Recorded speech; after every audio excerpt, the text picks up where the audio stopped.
At the time of this recording, it looked like the Big Ten was planning on having a football season in the fall. And as of right now, it looks like they're planning on having a football season in the spring. So I still wanted to release this video because I still have hope. I think there still will be a college football season in the spring. So with that being said, let's talk about the best players from every team in the Big Ten. Before we get started with today's video, make sure to click that subscribe button if you're new to the channel. If you love college football, this is definitely the place for you. Now, this is one of the easier ones I've done, and what else can you say that hasn't already been said about Justin Fields? His 2019 season was one for the record books. He was a Heisman Trophy finalist, along with being named the Big Ten Graham George Offensive Player of the Year.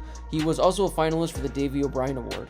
Fields was named first team All-Big Ten by the Coaches and Media, and second team All-American by the Walter Camp Football Foundation, CBS Sports, Associated Press, American Football Coaches Association, and the Football Writers Association of America. The only reason he was second team but not first was, well, because Joe Burrow happened.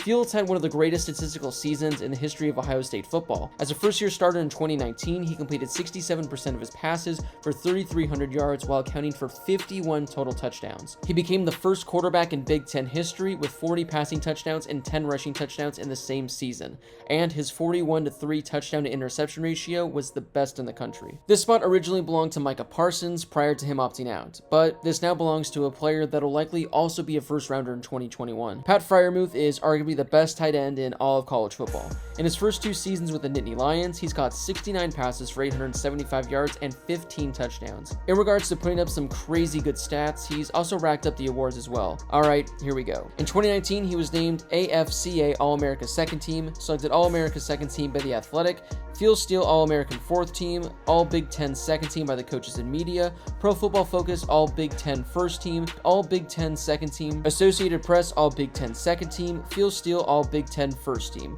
He was also named the team's most valuable offensive player at the Team Awards banquet, and he earned the Captain's Award. Through his first 3 years at Michigan, Kwity Paye has appeared in 33 games. He's a 2-time All-Big Ten honoree, including second team by the coaches in 2019. Last year, he was the co-recipient of the Richard Catchard Award, which goes to Michigan's top defensive lineman. Last year for the Wolverines, he made 50 tackles, with 12.5 coming for loss, 6.5 sacks, 3 quarterback hurries, and 1 fumble recovery. Antoine Simmons has played in 39 career games for Michigan State, including 13 starts at linebacker. He has 17 tackles for loss, 3.5 sacks, 3 pass breakups, 2 interceptions, 1 forced fumble, and 1 fumble recovery. In 2019, Simmons earned honorable mention All-Big Ten from both coaches and media after leading the team with 90 tackles, which ranked 6th in the Big Ten. He was also tied for 7th in the Big Ten with 15 tackles for loss. Simmons also led Michigan State with 865 snaps on defense, earning Michigan State's Outstanding Underclass Back Award on defense. This spot was originally taken by Rondell Moore, who also opted to sit out the 2020 season. George KARLAFTIS is one of the best young defensive linemen in all of the Big Ten.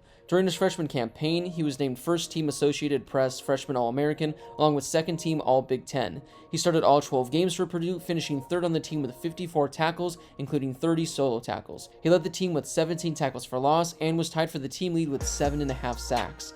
In addition, he broke up a pair of passes, had an interception, recovered 2 fumbles, and even forced another. Stevie Scott enters 2020 needing 18 yards to become the 14th Hoosier to ever reach 2,000 career rushing yards. He is tied for 8th in program history with 20 rushing touchdowns, tied for 10th with 9 100-yard games, and is tied for 11th with 22 total touchdowns. When it's all said and done, he has a chance to finish as the best running back in Indiana program history. In 2019 as a sophomore, Scott rushed for 845 yards with 10 rushing touchdowns. He also caught 26 passes for 211 yards and 1 touchdown. He led the team with 96 all-purpose yards per game and 11 total scores.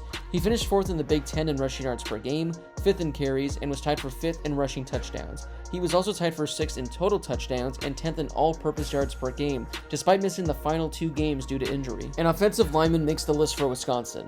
Are you shocked? Cole Van Lanen has played 40 games for the Badgers over his first 3 seasons. He was named second team All-Big Ten by the media this past season and is in prime position to be a first-teamer in 2020.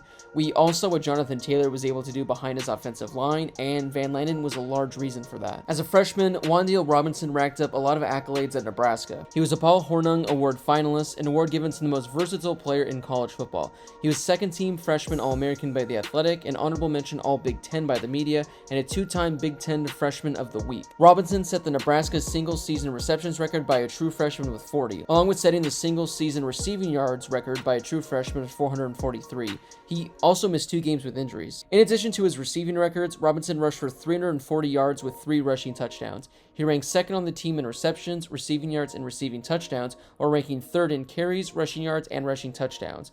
Robinson also totaled 1,029 all-purpose yards as a true freshman, which ranked second on the team and was the third highest total ever by a Husker true freshman. Robinson ranked fourth nationally among FBS freshmen in all-purpose yards per game, with the second highest total among Power 5 freshmen. Robinson was also one of only 2 FBS players to total 400 receiving yards, 300 rushing yards, and 200 kickoff return yards in 2019.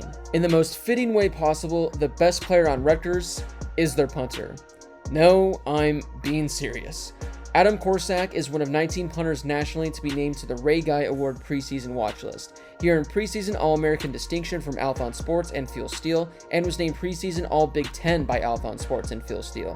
In 2019, he played in all 12 games and was named one of 10 national semifinalists for the Ray Guy Award. He was named All-Big Ten by Coaches and Media, and was also picked to the Associated Press second team All-Big Ten. He led the Big Ten and ranked 15th nationally, and set the Rutgers school record for the second straight year with a net punt of 41.5 yards. He averaged just under 44 yards per punt, third in program history, and third in the Big Ten. On 76 attempts, 31 were downed inside the 20, 18 inside the 10, 9 inside the 5, with only 2 touchbacks. He booted 12 at least 50 yards and 3 at least 60 yards, with a long of 69 yards. KORSAK forced 33 fair catches, no return on 56 of 76 attempts, and had 0 blocked punts.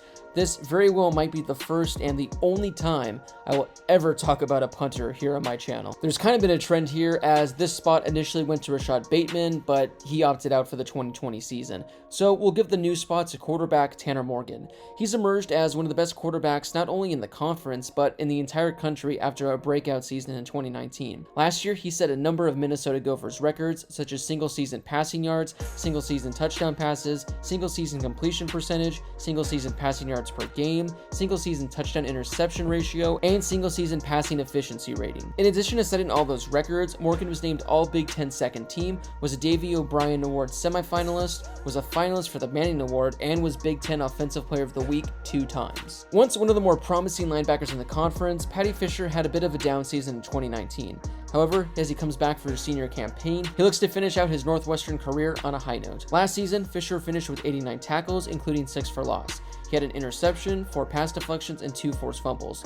Through his first 3 seasons with the Wildcats, Fisher has totaled 318 tackles, 20 tackles for loss, 2 sacks, 3 interceptions, 11 pass deflections, 10 forced fumbles, and 1 fumble recovery. Just like I said about Wisconsin earlier, you shouldn't be too shocked to see an offensive lineman come in for Iowa. ALARIC Jackson was named to the Outland Trophy preseason watch list for 2020 and was named to the preseason first-team All-American by Pick 6 Previews, preseason second-team All-American by Althon Sports, preseason third-team All-American by Phil Steele, along with preseason first-team All-Big Ten by Althon Sports. He played left tackle in only 10 games last year due to injuries, but he's got a chance to be a potential first-round draft pick. Although he missed the first 2 games of the season last year, Sidney Brown was still a force on defense for Illinois. He was voted All Big Ten third team by coaches and was a Big Ten honorable mention by the media. He had 88 tackles, including 2.5 tackles for loss, along with 3 interceptions. His 3 interceptions were the second most in the Big Ten, and he was 6th while averaging 8 tackles per game. Nick Cross looks to build off a promising season he had for Maryland in 2019. Entering 2020, he's an Athlon Sports preseason All Big Ten member and was an honorable Big Ten mention by the coaches in 2019. He started only 5 games last year, but he still finished with 45 tackles with 2 interceptions and 7 pass deflections. That wraps it up for this 3rd episode of the series. Who do you think the top players in the Big Ten are? Do you think there's a player on a team better than the one I mentioned? If so, let me know in the comments below. Also, make sure to subscribe if you haven't done so yet, and make sure to give this video a thumbs up as it really helps the video and the channel grow. Stay tuned as we'll be breaking down the SEC next. As always, thank you guys so much for watching, and I'll see you all very soon.